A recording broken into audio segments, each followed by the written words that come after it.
got 5 minutes, so let me just spend a couple of minutes on the result, the capital management, and the outlook, and then spend a couple of minutes at the end around some ideas that I think are value in our stock that are yet to be recognised by analysts. So you can think about those as opportunities to have a discussion with your customers. From a result point of view, we had a pretty good first half. Gross margin was sitting at $5.72, which is up on $5.08 from the prior comparative period. So a really good result in terms of profitability. Underlying NPAT sitting at about $15 million, and we announced an increase into our base level dividend, as well as a special dividend of 3 cents a share. We completed the divestiture of our US business, and we also completed the acquisition of a business called Outperformers, which is a consulting and project business that delivers energy efficiency and energy productivity solutions to complex manufacturers. From a capital management point of view, we've discussed our capital management framework here before. We take the liquidity we need to operate the business, and with as well as to pay the base dividend, and then look at what we do with the rest of it in terms of investing in growth in the business, and if there's anything left over, returning that to shareholders. So taking into account that framework, we have increased our base dividend from 7 cents annually to 9 cents annually. So that's 4.5 cents fully franked per share in the first half. We have set aside $60 million for investment, predominantly in our energy solutions business, and we expect that will be largely inorganic, but that's quite a big chunk set aside. We continue our share buyback, and we have about $15 million to go, and we've been running pretty hard since the result, and pretty successfully since late February. And we also announced a special dividend of 3 cents a share. So when you think about it, we've expanded margin in the short term, we've expanded margin in the medium term.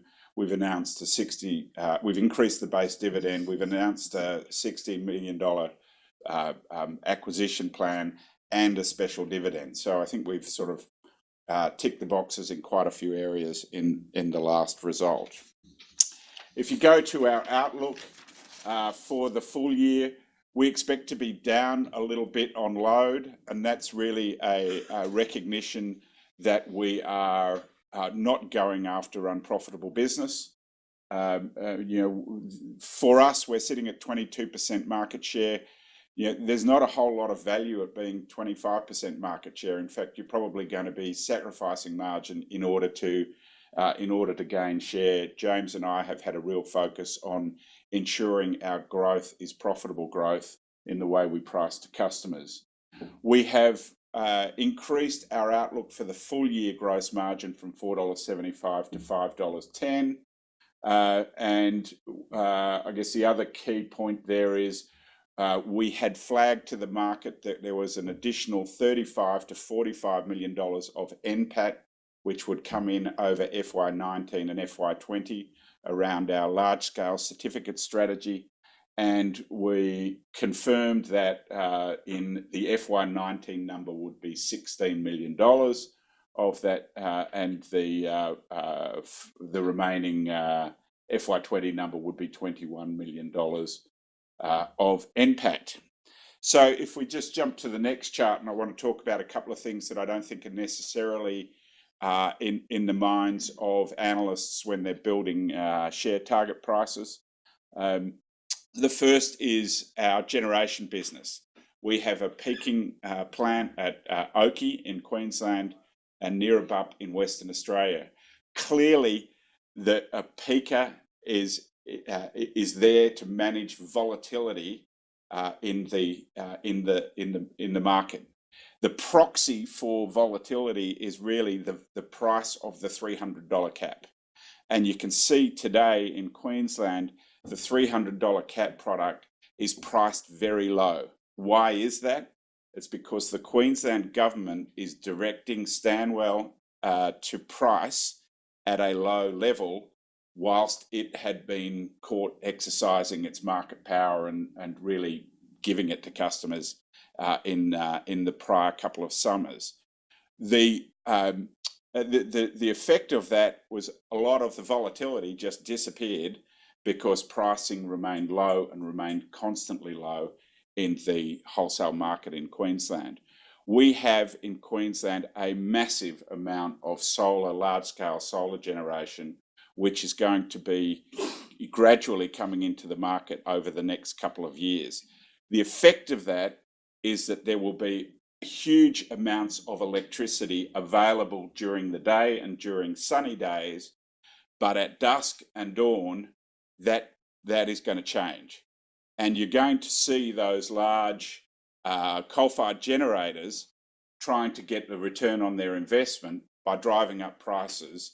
And at that time, when solar goes on and off, volatility is absolutely going to go through the roof. If you look at the Victorian cap market, it was only 2 or 3 years ago when Hazelwood was running that caps were at about $1. They're now at what, $15? You see a massive increase in the value of peaking generation, and we're really confident, and I'm sure Nathan will back that up with some analysis. We're really confident that there's going to be a big surge in volatility. So if you have a peaker in this market, you've got plenty of options to grow your bottom line. The other area is energy solutions. We absolutely love working with our customers to help them use less electricity. Customers have realized that prices have doubled over the last couple of years, and government policy isn't going to help them, you would say, in the short, medium, or long term at the moment, but it's going to take some time for the political stage to settle down for us to finally achieve some enduring national policy, which will then give confidence around investment, which then may return a bit of stability and affordability to electricity prices. It's a volatile commodity, so businesses have got to say, I need to understand the long-term hedge, the long-term risks, plus I need to invest in projects that are going to ensure that I use less electricity or I use electricity in a more favourable time. To give you an idea of the numbers around that, we already have around about 22% of the market for the large commercial industrial users in Australia. We already have a very high customer satisfaction, so we have a preference. We think we can come to the table with a lot of trust. We have the data around their consumption. A customer pays $120 for their electricity product, a megawatt hour. Of that, we make a gross margin of $5.10. Most customers, we think we can save them about 25% on their electricity consumption. So effectively, that's about $30 of that $120. Rational businesses are quite confident to invest $100 in order to save $30 a year. We make a gross margin of around 40%. So on those solutions deals, so that's about $40 worth of margin we think we can make, and for that we're giving up 3 years of 25% of $5. So we're giving up about $4 of margin, of retail margin, in order to gain about $40 of solutions margins. This is a really new, exciting and expanding space, and we see the opportunity over the next couple of years to get traction and get that kind of 10-for-1 conversion of gross margin. As investors, you would want to have a look at that and make a call now as to what risk you see associated with that, but certainly you need to be looking out for clues as to the progress that we're making on that, because if we start to show real traction, it's going to show up in the bottom line very quickly.